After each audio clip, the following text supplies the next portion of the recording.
सार लोग बड़ा छोटी छोटी बात पर अपना अपना मेहरान उनके मारत लोग रहा। हाँ। अब जा मारो जाओ। अब जा।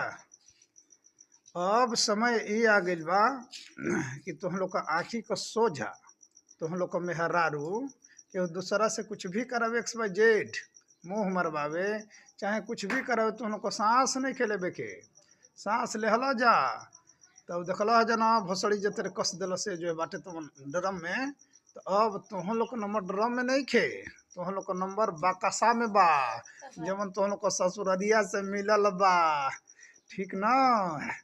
तो कहे का मतलब ई बा कि मेहरारू केहू से लीवो तो बिया तो बोले के नहीं यदि बोलला तब तो बक्सा में कसा जीवा आ नाही तो कि तो ओके जोना ले फसल बे लीबा तो ओकरे संगे जल्दी बगेत द जियल चाहत तब आ कुछ नहीं खकल सकत तो जौन करावत या तेमन चुपचाप देख ए बबुआ।